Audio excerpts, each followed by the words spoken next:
On friends, how are you? Welcome in the live stream of the Eric Zane Show podcast. Kick it off with a hello to the Mario Flores Lakeshore team of Van Dyke Mortgage. 231-332-6505. Great group over there. Things are looking up. Just opened up another office, this time in Grand Rapids, Michigan. First one is in Muskegon.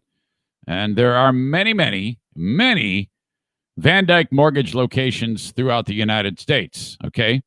You got this one big wig named Tom Van Dyke.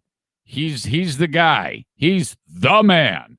And then he's like, okay. And they branches out and all these great people. Their offices open up, and Mario's one of those guys. And he called upon me to tell you about him so that when you need a mortgage, you could please consider going through him. Call Mario at 231-332-6505. You can also find out more information on their website. Just go to my website, ericzaneshow.com, and click on Mario's logo, which you see right over my shoulder, right there. NMLS number 3035. Thank you to Mario. Okay. Then there's my friends at Blue Frost IT, man. Okay, so in and around West Michigan, if you're in an office and the tech sucks and all these problems are mounting up, maybe your software isn't supported anymore, the computers are slow, you got a problem with the routers, and it's like one thing after the other. Yeah, if you try to piecemeal all of that together and fix it on your own, it might be a little bit of a struggle. You might not do it right. You might cause more trouble than you had in the first place. Why don't you call Blue Frost IT and just say, yeah, can you just kind of fix all of this? Give us a tech gear upgrade. And then he's going to go, sure. Alan's going to sit down with you. It's going to take a little bit of time. No big deal, but that's how it works. Okay, you're going to need new monitors, computers, printers, hard drives, routers, firewalls. It all needs to be upgraded. It starts with this moment that I'm talking about right now, the complimentary consultation. Order all the stuff for the setup. They take care of everything. You just tell them, and then they do it. Wouldn't that be nice to just go, all right, great, we're getting an upgrade. Okay, that's one of the many things that they do at Blue Frost IT. So whether you are the man or the woman in charge of the business, or maybe just someone who's helping those people, either you're the decision maker or someone who can influence the decision maker, keep Blue Frost IT in mind, okay? 616-200-8550 or send them an email, info@bluefrostit.com. That's the website as well, bluefrostit.com. It looks like bluefrostit.com. So dumb. So thank you to them. And then, of course, my friends at the Kent County Health Department, oh boy, accesskent.com/health for anything pandemic related. Accesskent.com/health. Find out where to go for the COVID testing. Find out when you can get a COVID test. All right. Find out about vaccinations that aren't COVID related for your kids. Also, if you need to look into helping keep food on the table, money is tight for some of you. That's okay. They can help you get past that with the WIC program. That's something that we all have access to, and you should if you need it. accesskent.com/health. Okay. All right. Before we get started, it is your coming up, Fern, birthing moment. This is my fully vegan baby. He is breastfed, and I am mostly fruitarian. I eat about 80% fruit. I had a super easy pregnancy with him. I didn't get any stretch marks. His weight gain is perfect. He's super healthy. I was vegetarian with my first baby, and I was really sick that pregnancy. I didn't get sick at all this pregnancy, and I literally only gained baby weight. Good to know. Fruitarian, vegan baby, all that stuff. Thank you, Fern. And thank you, Randall, for putting that in my head. It's 21st of January, 2021. Let's do this. Hey, this is Blue State Rob, and you're listening to the Eric Zane Show I did this one podcast, yesterday. a show hosted by a liberal Republican whose ancestry dates back to the small country of Armenia and fueled by bouts of anxiety and adult attention hyperactivity disorder, also known as ADHD. It's not the best, but still better than radio. Anyway, here's your host, Eric Zane. Such a kick in the dick there. It's not the best.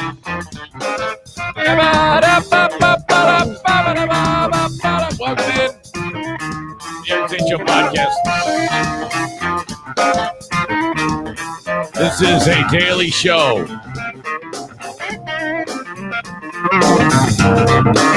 Right Talk news, nonsense, and my personal adventures. Welcome to it, and thank you so much for being here. You can follow the show on Twitter at Eric Zane Show, brought to you by Blue Frost IT. If you would, that would be fantastic. Follow the show on Twitter.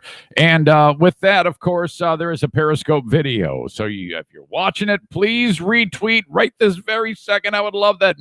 And then what you do is you retweet it with comment, and you put like some jerk statement. If you really want to hear a garbage show, listen to this catastrophe. So retweet it with a snarky ass comment. Some of you have already taken that up and run with it. I've seen that from many of you. Thank you. Also on Facebook, brought to you by Irvine's Auto Repair, Grand Rapids Hybrid. Hi to my friends on Facebook as well. Share, share, share. I pray to baby Jesus just one time I could get 20 people to share the post. How hard is it? Is it that ridiculously embarrassing? Oh, my God. Please, always, each and every day, make it part of the ritual. Make it a habit. Share the hell out of it.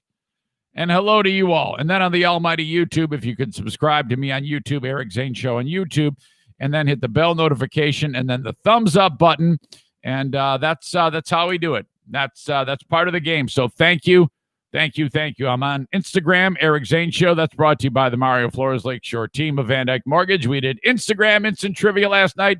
Josh, a winner again with the question, what race is the second crown or second jewel of the Triple Crown horse race? And that took him a while, but he got it. He got the answer. Congrats.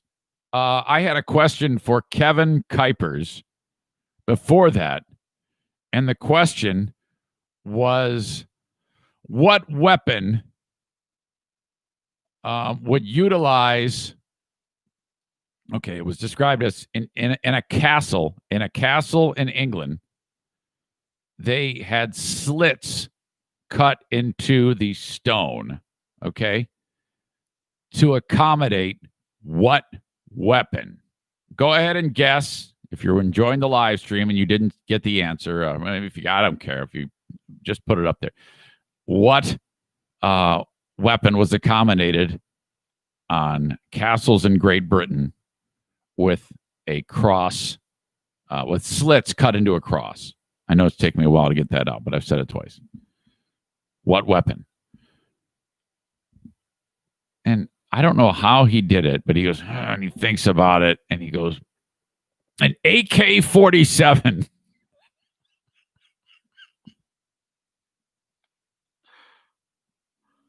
I'm like, dude, there were so many clues in there that would tell you at least that it's not an AK-47. A castle. Okay, that's medieval. That's way back. And it cut in slits cut into a cross. Who doesn't know the answer to this? I mean, if you don't know the answer to this, you're probably not exposed to maybe history, not good with history, but you're probably not going to say, and that's okay if you don't know it. I don't want you to feel dumb.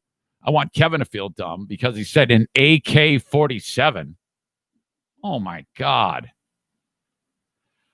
The answer is crossbow. Tarantula Farmer says, same shirt as yesterday, eh? And it's funny because I was contemplating changing it. And I, as I've detailed before to you, a lot of these days when you're podcasting and you don't have much to do because of the pandemic, it's like I'm in here doing the show and then the day ends and then it's time to go to bed. So I just rip off, throw it down on the ground. And no, yesterday was the Grand Haven hoodie. This is 2 days ago. So there is 1 day buffer. But this was laying right there by the bed, so I'm kind of guilty of it. So who cares? Don't pick apart my wardrobe. I don't have much to go on. I've got T-shirts and hoodies, and that's the way it's always been, and that's the way it's going to be. All right. So, Monday through Friday, I'm here with all these great folks. Thank you so much for being here and being part of the show. Where am I? I'm losing my mind already. Okay, today might be a little nutty because I got to be out of here at a certain time. So, where it's quite common to blow past 2 hours.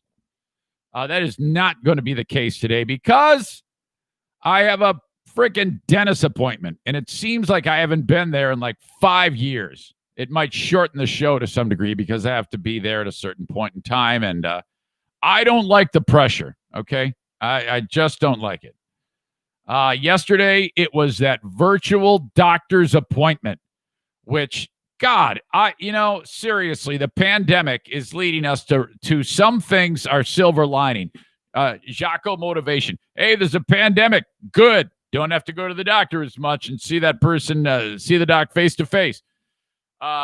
So, when you have my scenario where I'm like, hey, I think I need to be back on this anxiety medicine, you'd have to go to the doctor. Nowadays, you don't have to do that shit anymore. You do the virtual visit. It saves an incredible amount of time. And the ease just sitting here, just hit the button. There's a doc. Hey, doc, how are you? Yeah, I think I'm losing. I'm going cuckoo. All right, well, I'm not going cuckoo. So then I give them all of the background about how, I got off the medicine for the kidney donation. Okay. Now what? So then they go, all right, we're definitely going to do that. The prescription is available. You're going to go pick it up at the Walmart pharmacy. Off you go. And now this medicine, what it does to you is when you take it, it is a non-habit forming anti-anxiety medicine. And that's very important for me. I can't have anything that has like addictive properties to it because it just doesn't agree with me at all. So what you do is you take this medicine and you don't even start to feel the effects of it for many days, sometimes weeks, sometimes a month. Excuse me. What the medicine does is it talks to your brain and says to your brain, all right, we're going to need some more of something called serotonin. And I think that's one of the feel-good chemicals, okay? And it just really, really slightly increases the production of it. So the brain's like, all right, we're going to work a little harder, make a little bit more of this serotonin. This guy's kind of a fuckface. He's kind of a crying bitch. He's always upset. He's always like worried about everything. So I guess we're going to throw him a bone and give him a little more serotonin. But we don't have the manpower here. What are we going to do? Oh, here comes this medicine. Okay, this medicine's going to do it. All right, guys, put on your hard hats. Let's make some more serotonin for this dumb bastard. So then that takes a little time. And then slowly the serotonin levels increase. And then that's it. You're good. That's what you do. So I'm just so happy about that. So then I'm like, I'm off yesterday. I'm going to get my medicine.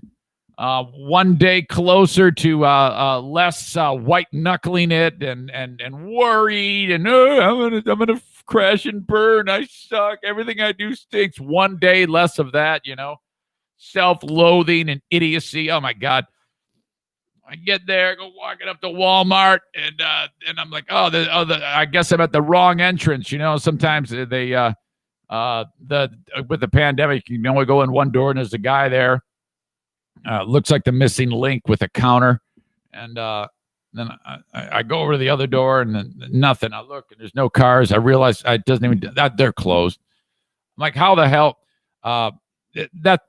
ridiculous. I take it back. The pharmacy was closed. I got into the store, and then the pharmacy is. What pharmacy closes this early? Seriously, but on Wednesdays they close the damn thing at 7:00. So I'm like, shit. Went all the way there. Had to go all the way home. My God. So today on the show, cancel culture claims another victim. Now, times are tough when it happens to an entry-level Taco Bell employee. What is the national minimum wage? Isn't that something that they've been talking about raising? That I think Biden, one of his things he talked about was increasing the minimum wage to $15 an hour. Can you imagine the Taco Bell employee, like in Michigan here? What is the minimum wage in Michigan? I'm guessing like $8.50. Michigan minimum wage. Oh, I was a little off. $9.45 an hour. Can you imagine being the Taco Bell employee who makes $9.45 an hour and suddenly you're up to $15 an hour? You're going to be like, holy crap, I cannot believe this. This is incredible. This Taco Bell employee, though, was in Arkansas. And, God, worked there a week and canceled because of something that this person had been engaged in. The word got out. One state in the United States talks about sex on social media more than any other state. We'll take a look at that. Stand by. And the Powerball lottery. Wow. Holy crap. So as I said, Dennis today may shorten the show. Yesterday, inauguration. May have been one of the weirdest things ever. It's tough, and I don't blame anybody. It's tough pandemic-wise to get any type of, real celebratory vibe to it. About the only thing that I thought was had that type of celebratory feel to it was the actual swearing in of the people. And let me just say this. In all seriousness, with everything that has taken place with leading up to yesterday, and I go back to when Trump was trying to become president, to winning the election, to then the next 4 years, to Capitol insurrection, January 6th, to yesterday. If you take one look at that inauguration and one look at who is now the boss, and you are digging your heels in and enraged and willing to then go and try to be destructive on social media and attacking people and being an overall asshole, then you are the problem. You are the problem. Would you just do me this one solid? This is all I'm asking you to do. Would you just give these people a chance, okay? You don't have to like it, and you don't have to like it down the road if what happens, happens. You don't at all. All I'm suggesting to you is relax, worry about what's happening in your world first and foremost, and then take everything a little bit slower. That's all I'm suggesting to you. The reason why this comes up is because I talked with a person on the phone yesterday who was at the D.C. rally. And he was there, and he told me, I go, well, did you storm the Capitol? I mean, am I gonna be turning you in? And he goes, no, I didn't do that. I left after Trump and Giuliani spoke. Okay, all right. So then I kind of left it there. That I actually told you that story. I told you I go, my God, what a shit show. And he goes, yeah, not as bad as what the media made it seem. I go, well, there's 5 dead people. It was pretty bad. It's tough to put a positive spin on 5 dead guys, I think it was 1 dead woman, 4 dead guys. It's tough to put a positive spin on dead cop. Okay, I think it was accurately portrayed. Okay. Well, this is that guy. Finished on my conversation with him. I go, so I'm guessing you were pretty felt pretty patriotic and enlightened and energized by the inauguration. He goes, no, not at all. I was depressed. I'm like, dude, don't be depressed. Come on. You are the president of you. Worry about you. Okay. If the guy who needs medicine to correct his mood is telling you that you're worrying too much, you're really worrying too much. There's really something going on there. Would you just let it be? Kenny, let it be. Let it be. There ain't a damn thing you can do about it anyway. So just, come on, man. Seriously, we all got to work together here. Try to everybody had to get along in the last 4 years, and frankly, I don't know how great of a job we did. So I think that people that are supportive of Biden and his presidency and Democrats in general need to be respectful to people who supported Trump. You need to listen to these people. You need to pay attention to how they feel with the world, and you cannot dismiss their thoughts and how and what is important to them. And I think that red staters need to do the same thing for blue staters.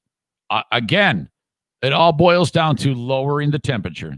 Okay, it's okay to disagree. It's not okay to have it to the level where there's hatred. Okay, that is all I'm getting at here. Okay, so that's all I'm saying. So Trump is out. I saw when he's leaving, there's a picture of him holding up a fist, and I was like, that's weird. It looks like a black power symbol. Holy crap! Biden, he talked in this clip about because it's been a tradition for the presidents for I think 39 years now to leave a note for the next president, which I was shocked that he did. Trump left a letter for Biden. Trump did not go to the inauguration. I thought that was all bullshit. I thought that I thought that everything from election day to now has been bullshit. All the nonsense about about contesting the election, I thought that was all horseshit, and didn't believe a word of it, even though I voted for the guy. You heard me. I talked about it on January 7th. But Biden is sitting there in the Oval Office yesterday, and he is making a comment about the letter that Trump left him. And that was the first time I had heard that there was a letter. It starts with, sounds like a press secretary trying to shoo everybody out of the Oval Office. Well, Biden is in there trying to, and then Biden goes, oh boy, he goes ahead and undoes with all these executive orders. You remember 4 years ago when Trump was holding up all the things? We're gonna build. We're gonna make this pipeline work, and we're gonna use our own pipes, and this is what we're gonna do. Biden reversed like almost all of that. He said, we're not doing that anymore. In fact, we're not building the wall. Can you imagine being the guy at the border wall? He's like turning a screw or something like that. And then they go, all right, come on down. We don't have any more funding. We're all done. We're going home. That was all wiped out. They're not building the wall anymore. Major changes to immigration right away. They put a moratorium on deporting people. There's all sorts of things that are changing like in an instant with the stroke of a pen. Joining the Paris Climate Accord was another thing. World Health Organization. So all these things that Trump was like, we're not doing this anymore. Biden puts back into place. And that was all within the first few hours. But then this whole business about the letter. Very generous letter. You guys, let's go. Please, let's go. The president wrote a very generous letter. It's because it was private. I will not talk about it until I talk to him, but it was generous. That doesn't tell us too much. A very generous letter. Does that mean instead of hand drawing one middle finger, it was multiple middle fingers all over the piece of paper that said, "Hey Joe, fuck off"? Oh my God. I don't know. I don't know about you, but I am very, very curious as to what was said on that. And if I'm Biden, I'm like, that's the first thing I do is I tell the world about what's on that letter. I want to see what's on that letter. I'd like to think, though, in all seriousness, that's all a joke, that Trump was civil in it. And I don't know. Maybe this is the first step towards not being such a weirdo thing going forward. One can only hope, All right. Where am I here? Brain is rambling. Okay, Powerball. Oh, my God. One person won the Powerball. One individual found in the $730 million Powerball drawing last night. The money spent revealed that 36% of all possible number combinations had been covered. So that's to me that doesn't sound like a ton, but the people that work for the lottery said that typically when it starts to get that high, then someone is likely to win. But I wonder if during the scope of the lotteries over the years, there have been some big ones. The biggest one was $1.58 billion, a Powerball jackpot. How many of the number combinations were actually given away or were actually sold?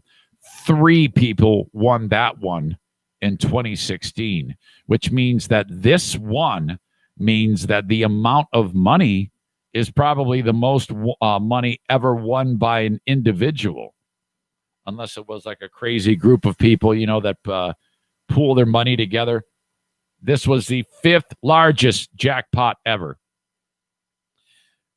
But remember, this has been in tandem because the Mega Millions still grows. I purchased a ticket for the Tuesday night drawing, just one. I last time I spent $10, $5 on the Mega Millions, $5 on the Powerball. And you know what? I had remorse. I'm like, fuck, what am I doing? I don't have money to be spending on a fucking lottery. So I bought one measly ticket. One. And I didn't get one fucking number. Holy shit. That thing will be at $970 million when they draw the Mega Millions. Holy crap. No one had won either of the jackpots since mid-September, allowing the prizes to grow steadily for months. Not sure. Let's see. Does it say where the winner came from? Do we know that yet? I don't think so. Story isn't that old, but the prizes listed are for winners who choose an annuity option paid over 30 years. Most winners opt for cash prizes, which lowers it. So if you did win the $970 million for the Mega Millions, and then you took the cash, they give you $716 million, and then federal taxes, and then state taxes. So when it's all said and done, I don't know, you're looking somewhere north of $300 million when all the taxes are paid. God, that is crazy. So if you could also take the annuity option paid over 30 years, which then you would get all of the money over the 30 years. Hell, I would just do that. Why I don't know. I guess I would talk to an expert. What are the advantages of taking the cash over the annuity? I mean, my God. But there you go. $970 million up for grabs.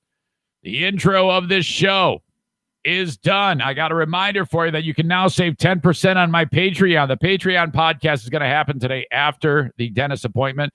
If you're on month to month on Patreon, convert that thing to a yearly, and then you're going to save 10%. Okay. Patreon, bringing you the Ben and Eric Patreon podcast, my daily Patreon bonus.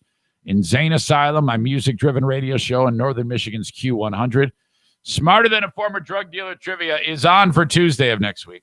Still don't know what the hell is up with Kevin in Muskegon. Haven't heard back from him. And what else? What am I forgetting? Oh, the Lost Zane recordings, Mondays and Fridays on my Patreon, which features full shows from my time at 107.3 WBBL. It's like a time capsule. We're in mid-May 2016, so you're going to hear when we get to the point in the calendar where Trump wins the election, and the reaction, and so it's literally like an audio time capsule. That's all on my Patreon. Tag Accounting. It's tax season, damn it. 616-301-9516 for Tag Accounting. Get on board with Troy Ginzer. I've got several of you that did it last year. I would love you to be repeat customers and new customers as well with Tag Accounting online at tagcpa.net. Okay? Have Troy do your taxes anywhere in the United States. Better than H&R Block, better than frickin' TurboTax, better than you sitting there like, oh, God, with the pencil and papers all across the desk. Just give him all of your gear, and he'll take care of everything for you. Anywhere in the USA, you can upload it via his online portal. So easy to do. Thank you, Tag Accounting, 616-301-9516, online at tagcpa.net. We have more gun classes, I'm understanding. Thank God for Steve Prince, who I'm actually going to interview next week. Steve Prince from Prince Arming. He also is in charge of a terrific, helpful, charitable organization known as Warriors Set Free, which helps first responders and military who are trying to get back to regular everyday life and struggling with PTSD be treated in a therapeutic fashion through Bible and scripture and prayer. And it's really cool. And I just love talking to him about it because he's he's probably the best person for it. And he's just excellent. And I cannot wait to have him on again. But he has gun class coming up with Prince Arming Saturday, January 30th. Okay. That is an 8 a.m. start. The next day, Sunday, January 31st, there's CPL training. So if you're in West Michigan, something to think about, take the class, and then you can get your pistol license. And then he's got a class he just announced Saturday, February 20th. Okay. It's going to take you one day. At the end of the class, you have all you need to go to your county in Michigan and then sign up to get your concealed pistol license. The class costs $125. You can get to his Facebook page by going to facebook.com/Prince Arming or go to princearming.com or just call the guy 616-204-1705. Okay, man. I watched a little bit more of the Tiger Woods documentary yesterday. Oh, my God. What a freaking mess. This is part 2 of the documentary. I think that's it. I'm not quite through it yet, but we're to the point in the story of Tiger Woods where, okay, now they're starting to introduce the salacious scenario with the women. Oh, my God. This was so freaking messy. And I can't, for the life of me, begin to think about how Woods ever thought he could pull this off. Because, we all know that there was many, many women, but it was the extent of the relationships with the women, which is something that they talk about. Now, hold on. Let me get my thoughts here. Where are we? On the audio. Okay, this is how it started to unfold for Tiger. Tiger, after his dad died, first of all, he was really involved with the Navy SEALs. Armin Katayan, Armenian, who wrote the book, detailed it as Woods wanted to go with the Navy SEALs and hang out with them and train with them at this facility somewhere in the United States, some mountain facility where SEALs train. And Woods spends all this money to get SEAL training. And they even talked, and there he is. He's like climbing a wall. He's going up a rope. He's shooting a pistol, and he's way into it, you know. And they're like, why does he do that? They said, well, it was after his dad died, and they think the passing of his dad had something to do with it. And there was a point that his caddy, who's featured in this documentary, said that Tiger Woods was considering quitting golfing and actually joining and trying to be a Navy SEAL. What? But that's the way the guy was wired. But one of the things he was also into was slaying poon. And this started because he started to hang out in Vegas with pals Michael Jordan and Charles Barkley, which if you're Jordan and Barkley and you're married right now, bummer for you, because I don't know how these guys, where they are in their relationships, but they talk about how Jordan and Barkley would get tons of chicks and how they would go to clubs and just people who would run the clubs would want them there. And because of that, they would service them. And like if you ran the club, your job, if you ran the club, and they were all hot chicks, would then go and tap hot chicks that are in attendance at the club and say, why don't you go over here and meet Michael Jordan? And she talks about that. Bottle service. I mean, women are literally throwing themselves at them. Jordan. In that entourage, Tiger was a bit of a geek. It wasn't like he was like Mac Daddy, like Casanova. You know, those guys really didn't have to be. Their hosts did all the work.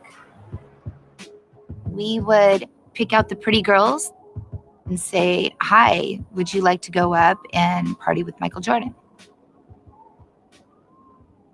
Tiger asked, what do I say to these women?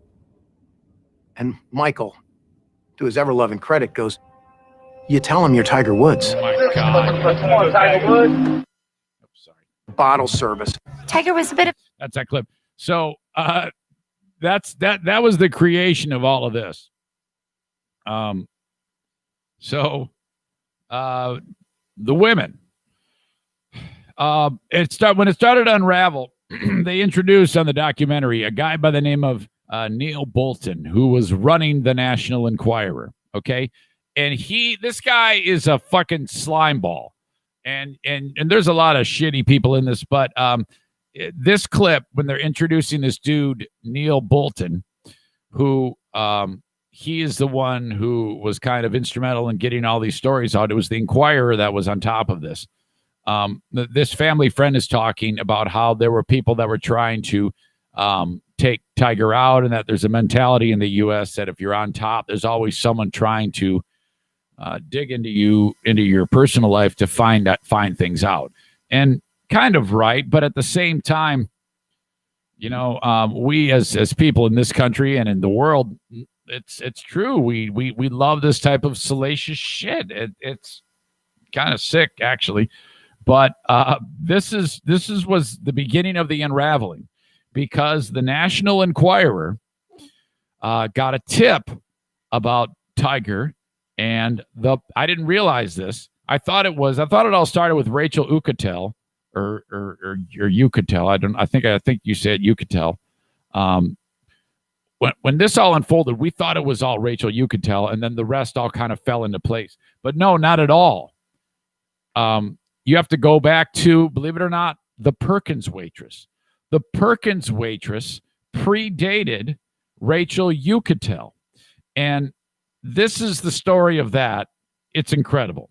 Barrel mentality. We're all in the barrel, and we have crabs trying to get out of the barrel. And as soon as they get up to the top, one of the other crabs grabs its leg and pulls it back down into the barrel. This guy is talking about how the mentality of Woods people always wanting to bring him down. That's kind of what I was just getting at. So that's where this guy starts. Grabs its leg and pulls it back down into the barrel. So there was a group of people, especially in the media, pulling against him. These detractors were plotting, hoping for his fall. Now, hold on. I think so. Yes, that's true. But at the same time, if Woods were squeaky clean, this would never have happened at all. None of this would have taken place. So that guy there and Bryant Gumbel also starts to, dive into this whole thing about, yes, he did this, but, and there's a level of, I don't know, they play the race card in it, and I don't know if that's true at all. Brian Gumbel says, yeah, this was the world finally getting there. Yeah, we knew this was going to happen because Tiger's part black. And I honestly, I don't look at it that way. I'm not a black guy, but still they kind of did play the race card in the segment, in this portion of it, about how that all had something to do with Tiger Woods' downfall. But anyway, there was a group of people, especially in the media, pulling against him. These detractors, just saying Tiger did what Tiger did. It was his fault. Hoping for his fall. It wasn't the media's fault. It was his fault. I think the Tiger Woods story is a big cautionary tale. Be careful about the image you create. This is National Enquirer guy. Be careful to live lies. Be very, very careful, because it could all come tumbling down.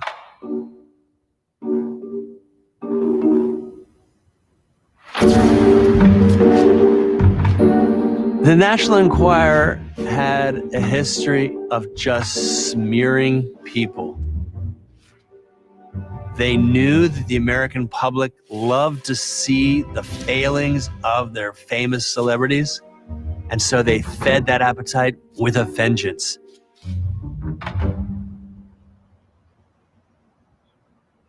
Shows the Perkins. One evening I was at the Shows office and I got a call to report to the editor-in-chief.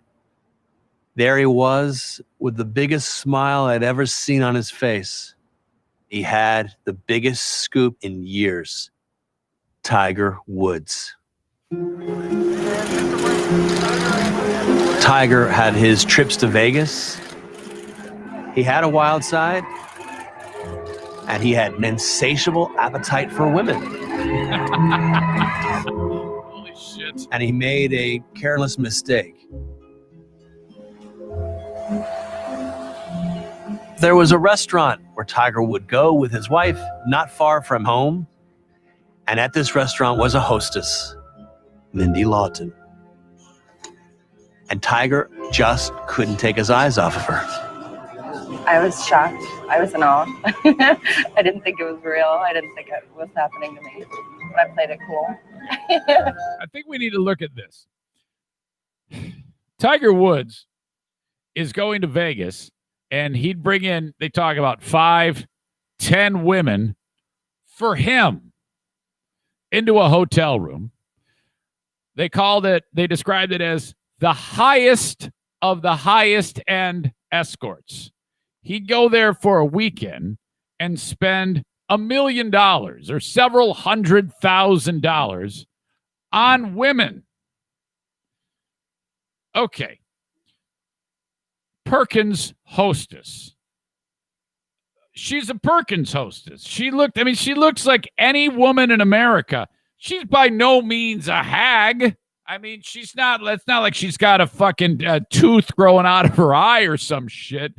But what's going on there that you then bang onto the door of the fucking Perkins waitress? I'll never understand that. Eyes off of her.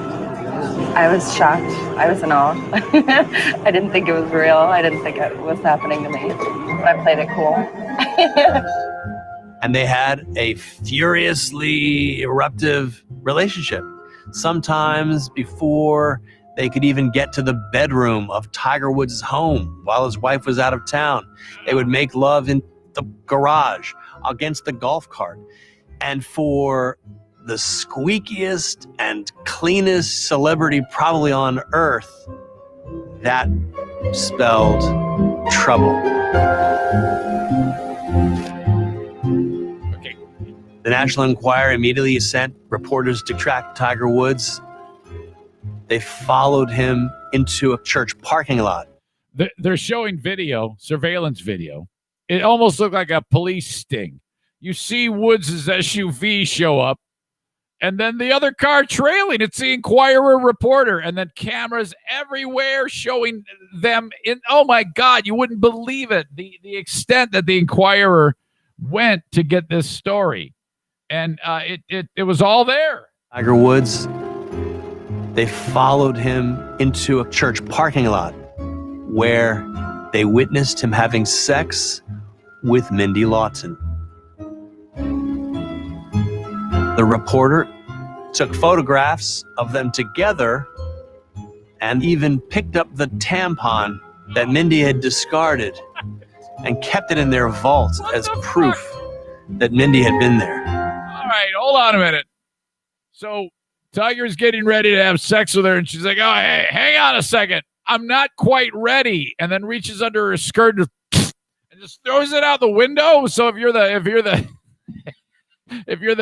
Inquirer, you go, "Wait, what the fuck was that? What it just flew out of there?" He's got his binoculars. He's looking at it. Hey, something just flew out the window. Holy shit! And then he has to go and pick the damn thing, pick up the tampon, and then they hold it as evidence. So is that like when they call and reveal to Woods what they have on him? We even have the tampon as proof. Oh my God, the extent that these people went to get to the bottom of this. In their vault as proof that Mindy had been there. Jesus. What were we going to do? The National Enquirer called Tiger's team and asked the question, what is Tiger Woods' relationship with Mindy Lawton? And then hung up the phone. Everyone in the Tiger camp went into damage control mode. Wow. It was all about how can we kill this story. The National Enquirer knew that they had Tiger Woods, but the photographs were too blurry to run, so they decided they would do a catch and kill and make a deal. This is greasy. In exchange so for greasy. silence, Tiger would appear on the cover of Men's Fitness, which was owned by the company that owned the National Enquirer. Wow. The Tiger camp No idea. considered the deal and considered it favorably. There he is. He's on the cover of the magazine.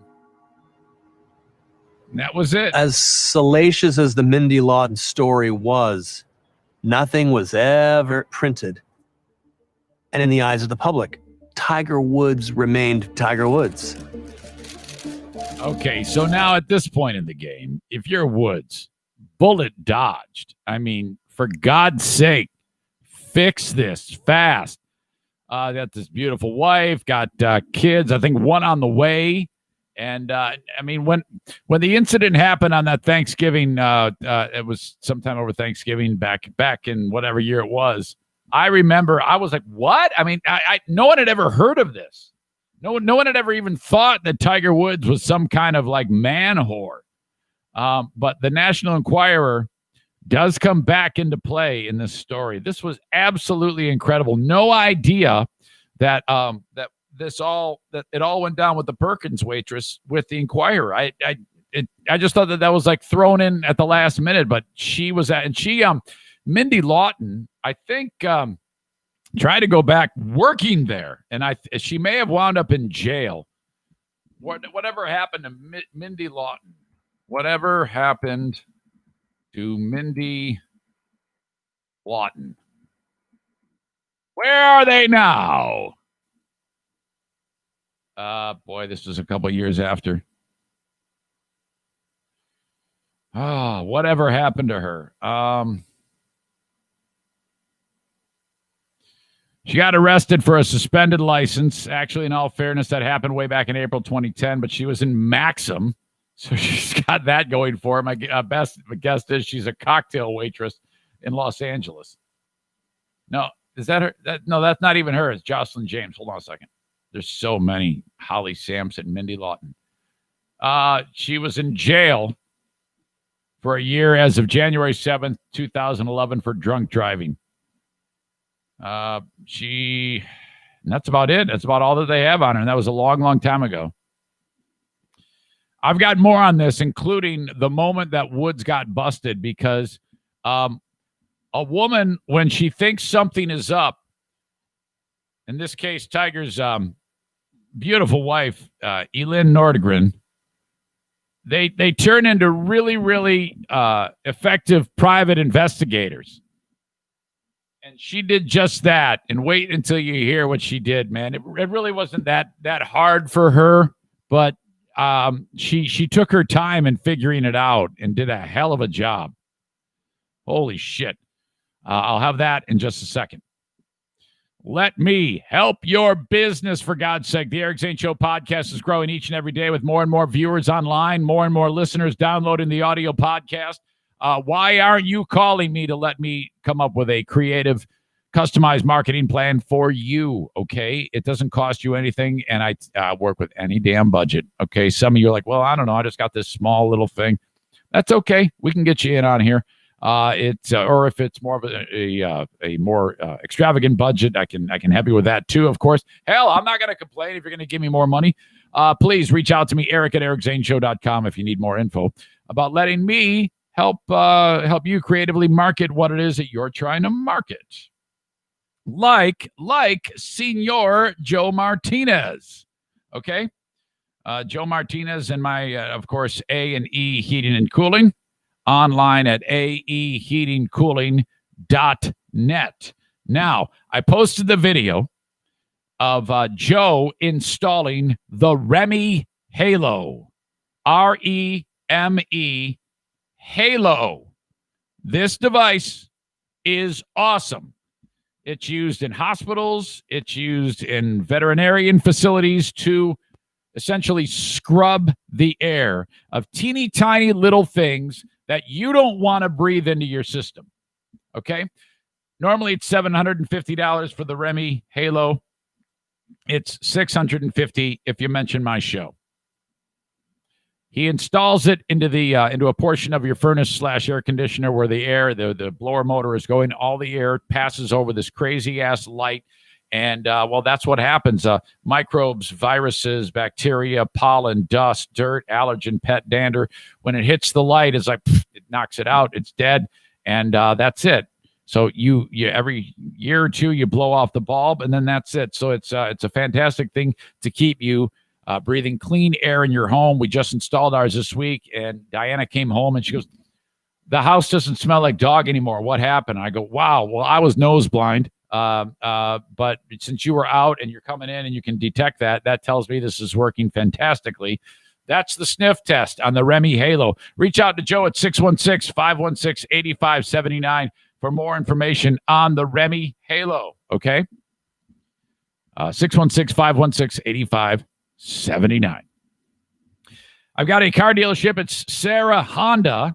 You can buy online or shop online, sarahhondagranville.com.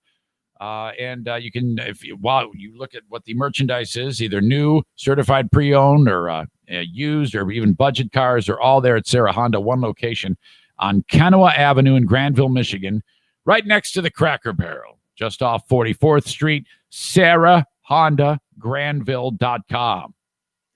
Fantastic place to buy a car. The number one volume Honda dealer in the state of Michigan.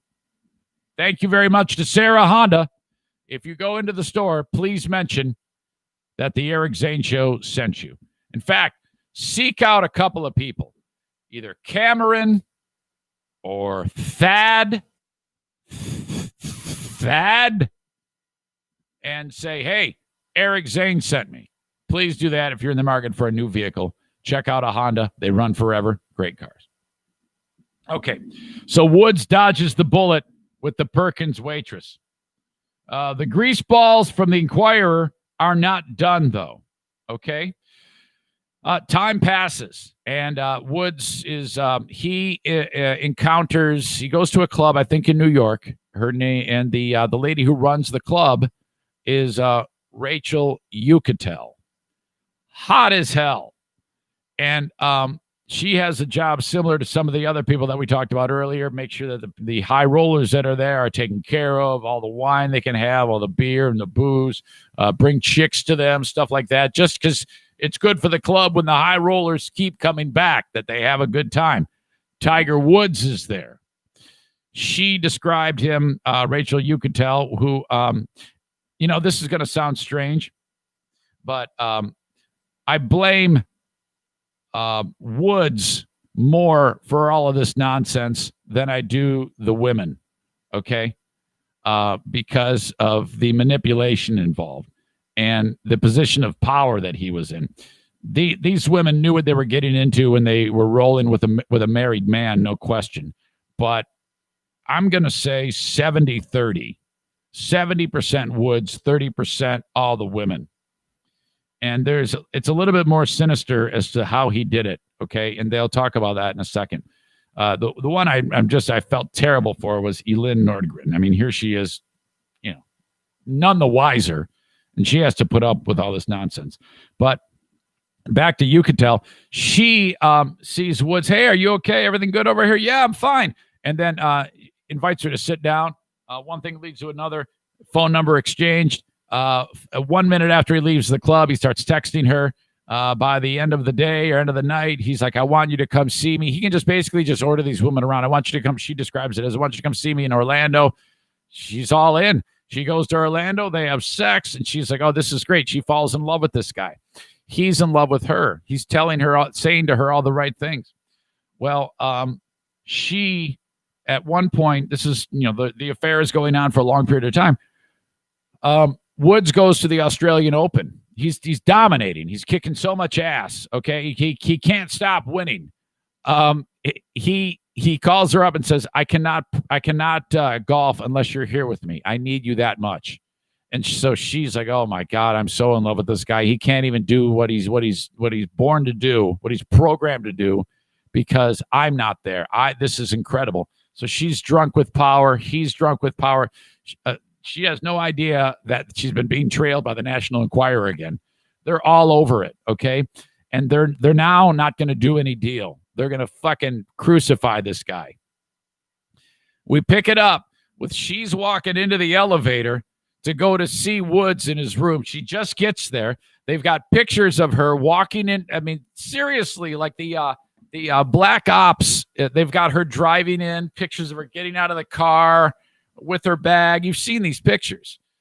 And then there's footage in the that the Enquirer obtained from the elevator of her getting into the elevator, and the National Enquirer guy is getting into the elevator with Rachel Yucatel, who's going to Tiger Woods' room, and that's where we pick it up.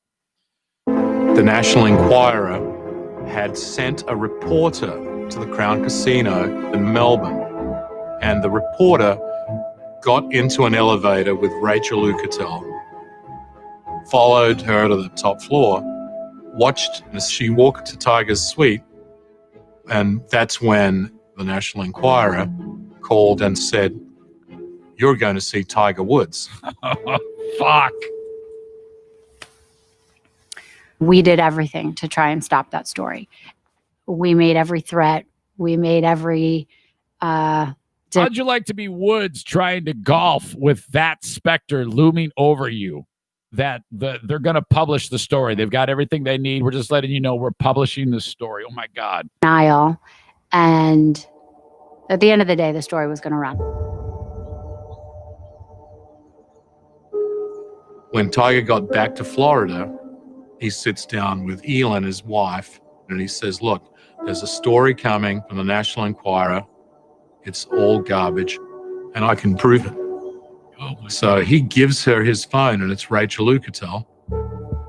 We had an extensive 30-minute conversation, Elin and I, convincing her that I was not having a sexual relationship with Tiger. It's the old get out in front of it technique. Like, yeah, no. So, all right, great. We talked about how I knew Tiger, how I knew his friends, how and why I was in Australia.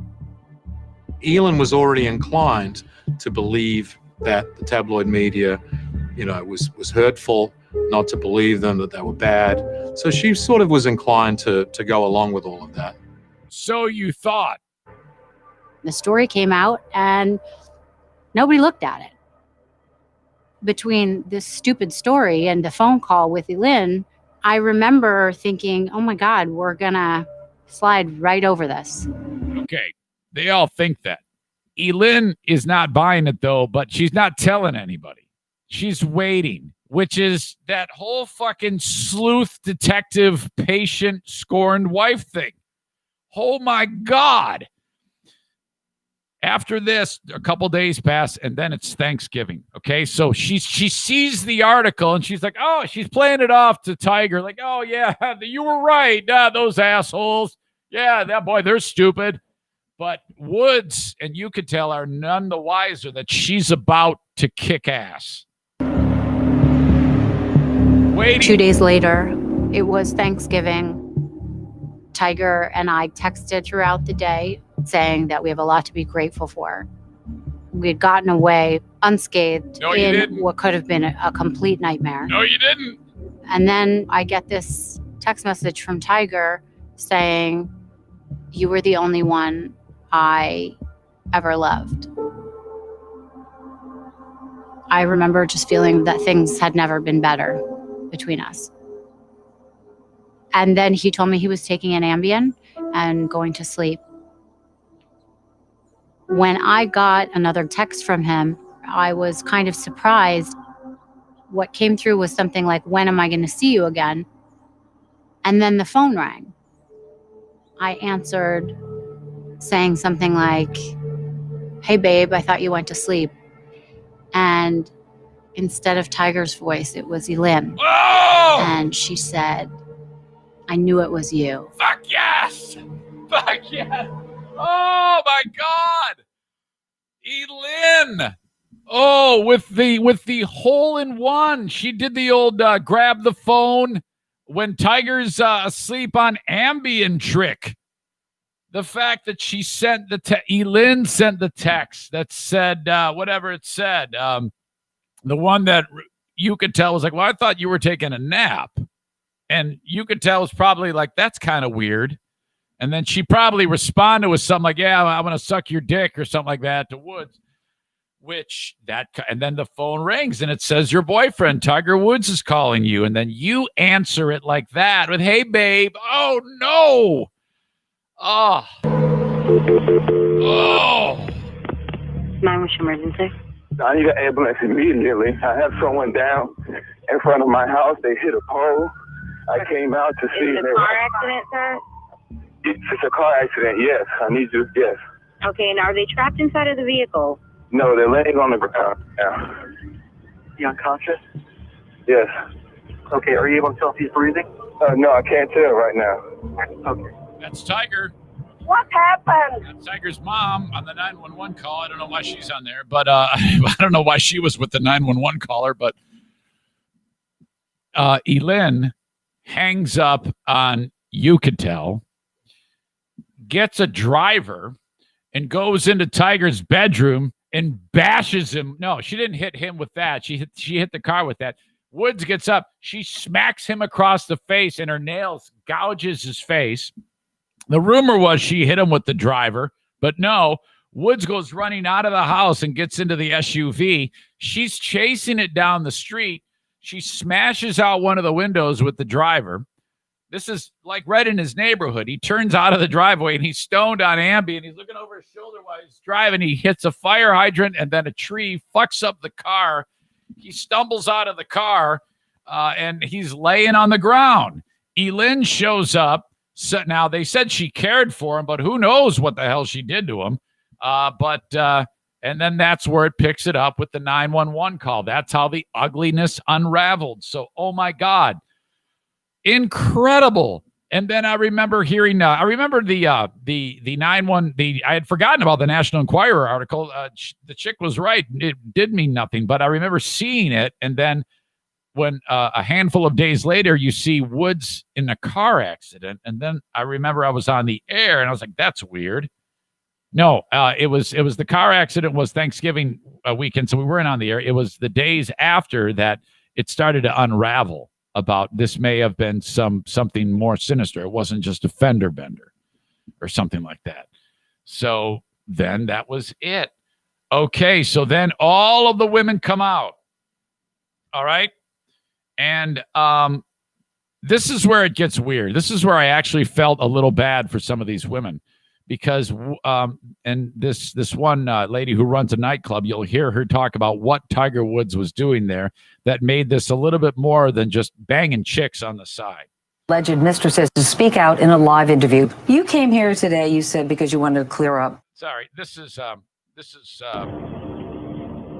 think her name is Jamie Youngers or something like that. She was a porn star that Tiger had a relationship with Meredith Vieira on the Today Show. Alleged mistresses to speak out in a live interview. You came here today, you said, because you wanted to clear up some of the information that's been out there about you, like this headline, Tiger paid me. Never paid you for anything, you said. Nothing. I didn't even get a birthday card. I got nothing out of this relationship but a broken heart.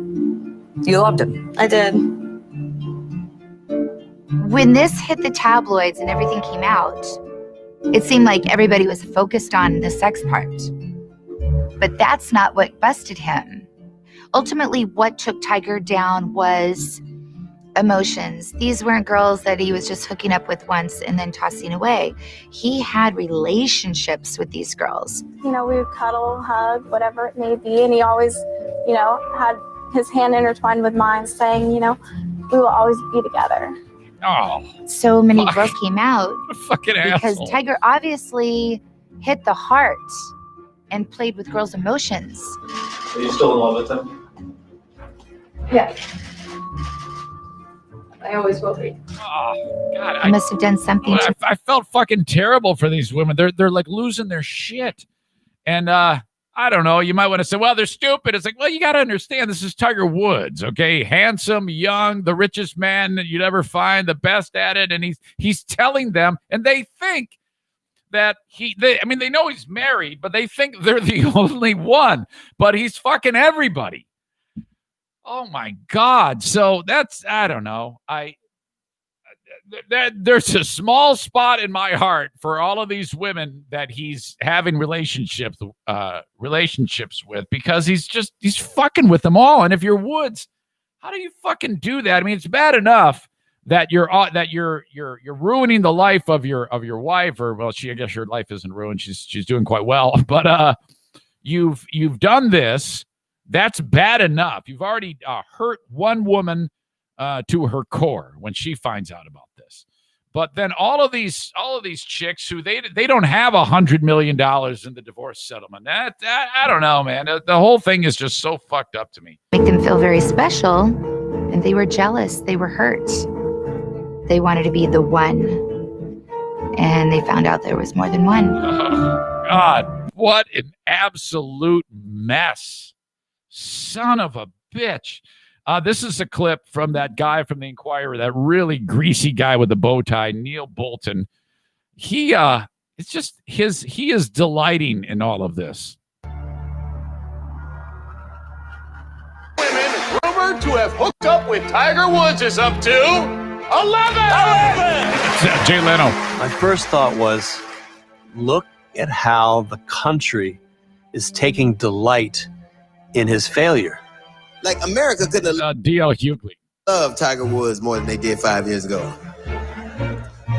Found out the man like pussy, everybody lost their goddamn mind. Shit. Tiger had sex with 15 women. They were all white, so Tiger don't need marriage counseling. He need diversity training. It was great American entertainment. Holy shit. Doesn't get any better than that. It just doesn't get any better than that. Oh, my God. Oh, and then there's this clip. This is the last one, I swear to God. Rachel, you could tell, this is days after, okay? And she's just being hunted down, man. And a couple of things to point out here. This is just an example of the paparazzi. I'm going to pause this as some of the people. There's one guy in particular, sounds like he's from like a radio station or the Stern Show maybe, saying just rude shit to her as she walks out of her residence and just trying to, she doesn't even know what the fuck's going on. She hasn't heard from Tiger. In this clip, she talks about when Woods finally does reach out to her, but it starts with clips of the paparazzi just hounding her. Hey, Rachel. Damn. So this is why Tiger wanted to leave the wife? So she walks out, her hair is not even done, and the guy goes, damn, so this is why Tiger wanted to leave the wife? What an asshole. Damn. So this is why Tiger wanted to leave the wife? Oh. Did you love Tiger? All the other girls. Excuse me, guys. No, I can't make any comment. Are you a fan of the song Ooh Baby, I Like It Raw? Are you a fan of Ooh Baby, I Like It Raw? I think you should get a test. STDs are a problem out there. Oh, my God. This story was so huge. That was the end of my life as I knew it. There now were probably 45 to 50 paparazzi outside of my apartment telling me that I was a homewrecker, that I was a whore, saying, I hope you get AIDS and die. Rachel, sorry for Tiger's life, Rachel. Anything you want to say to her? I regret that he was married, and I regret the mistakes that I made. Rachel, do you guys respect that Tiger was married? Why do women cheat with married men? But people came at me like they wanted to blame me for the fact that a married man cheated on his wife. It was like I was the only one that was responsible for Tiger's actions. Rachel, why have you said you can tell? You can tell. You can tell. She's as a hooker. You can tell she's a hooker, she said. My name was getting dragged through the mud. Hey, so Rachel, did Tiger live up to his name, Tiger? What's the name of your relationship with Tiger Woods? Smile from your Rachel. In the meantime, none of the people around Tiger would answer my phone calls. It made me really start to question every single thing that Tiger and I had. Finally, I said, you know what? I want out of this. I need to say what happened. But before I could tell my story to the media, Tiger called me. Wow. It was the first time that I spoke to him since the accident. He told me that his lawyers were going to call about a settlement of confidentiality. He said to me, wow. Get as much as you can. Get as much as you can. And I think to him, that was his only way to love me at the time. Yeah. What an absolute mess. And that's where I wrap it up. Holy crap. This is what I'm going to do. I'm understanding that that Facebook said you can't play that audio. It's against our policies. So what I'm going to do is I'm going to shut this down and then restart. Okay. So we will reconvene with the rest of the show in just a second. I apologize for this, but sometimes this happens, because there's so many, all the work is done at Facebook. Some guy playing a couple of clips from the Tiger Woods documentary is the big concern. So I'm going to shut this down, and then we'll come back with the rest of the show. Stand